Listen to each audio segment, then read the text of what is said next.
Hello and welcome. I will be showing you how to do a do-it-yourself sugar scrub. I was going to do one with brown sugar and one with white sugar, but it turns out I only have brown sugar. So rather than going out and buying some white sugar, and I don't really need any, I will just show you that this is really simple and you probably already have the ingredients in your pantry and you can make a couple substitutions if you have to. So today I will be using brown sugar. A note about the different kinds of sugars. The finer the grain, the gentler it's going to be. All right, so the coarser the grain, the coarser the sugar scrub is going to be. So with this brown sugar scrub, that's going to be great for like your legs, your arms. I'm probably still going to use it on my face, but just keep in mind that if you want something specifically for your face, you probably want a smaller grain. The recipe I'm using originally called for half brown sugar, half turbinado sugar, and again that's just going to give you a mix of grains. Turbinado sugar is a little bit coarser than brown sugar even, so you can get different particles of skin sloughed off. Again, I don't have any, so I'm just going to use all brown sugar because it's not a big deal. I'm also going to use fractionated coconut oil, so the kind that's a liquid at room temperature. And that's just a personal preference. It's what the recipe calls for, but you can also use the kind that's a solid at room temperature. Again, if you have that, use it.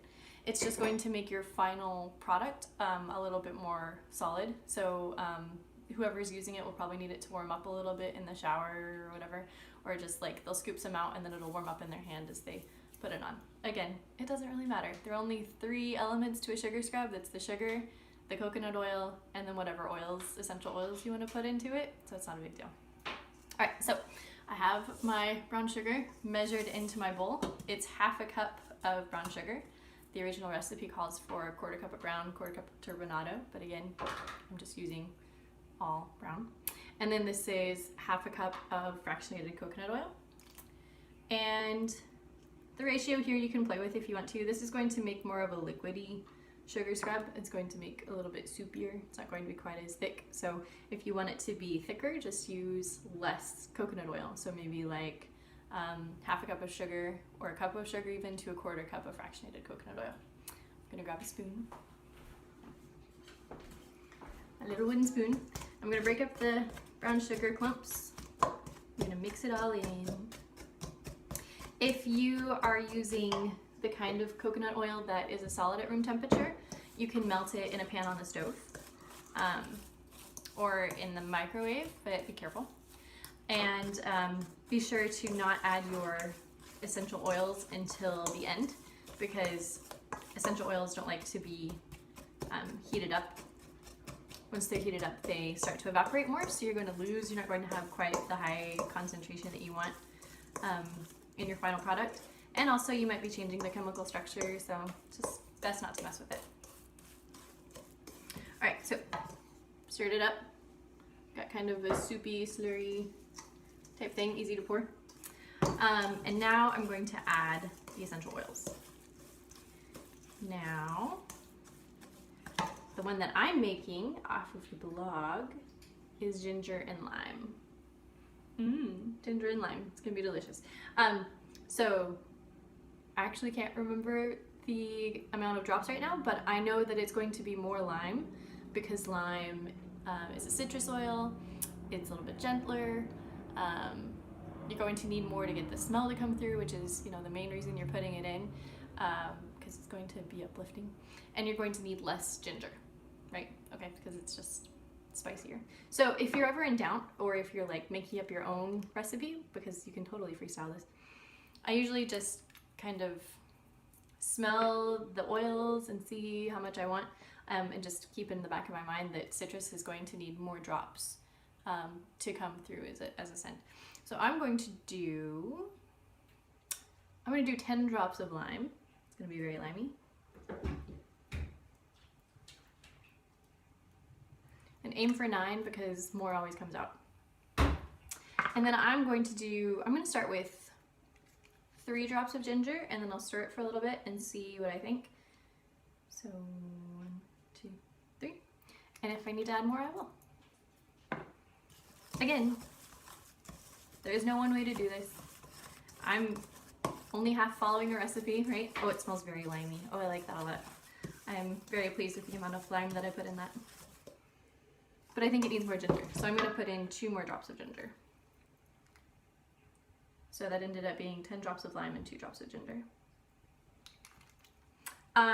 This is primarily, I'm going to use this primarily on my arms and legs. It's great for after shaving or before shaving, that whole exfoliation thing.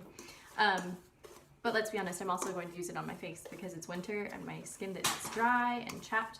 So I'm going to be very careful not to put it around my eyes because ginger and the lime are going to would definitely irritate my eyes. So I'm going to just be careful of where I put it on my face, right? Okay, so yeah, really pleased with that. Ginger, lime, kind of soupy. I am going to put it in this Pyrex. One second. My son is eating lunch. In this Pyrex container. And I mean, you could get fancier if you're making this as a gift. Definitely like a little mason jar would be cute. You print a label for the top, put a bow around it. But see how easy that is? And you just double the recipe if you need to make more. And it's useful. People are going to use it because it smells delicious. I will post a couple of recipes on the Facebook page, and then I'll include the links in the YouTube video. But because sometimes people get, you know, they get creative, like they'll do a candy cane striped peppermint body scrub, or see, there that is. And again, this is for my use, so I'm not getting fancy, but get as fancy as you want. Again, people like add natural food coloring so that you can get like a striped effect or like a candy corn effect. I'll post it, it's really cute, but it doesn't have to be fancy. And if I put this in a mason jar with a little, you know, label or even just a bow on it and gave it to someone, they would love it. So there you go, the end result. It's very easy. Again, there are only 3 elements: the sugar, which you can use pretty much any kind of sugar except for powdered. Powder's not going to work very well. Coconut oil can be fractionated or not. Just remember to melt it if it's not fractionated. And then the essential oils, and kind of play with that, right? Use what you want. Things that are great for your face are like frankincense, lavender. If you don't have frankincense by itself, you could try something that has frankincense in it. Maybe like a balance, that would be a nice sugar scrub. So things that are going to be uplifting for someone, especially during the holidays, you know, they might need to be grounded, calm down a little bit. So use the oils that you have, use the ingredients that you have, and go make some awesome gifts to brighten someone's day. All right, my son is calling, so I will see y'all later. Bye.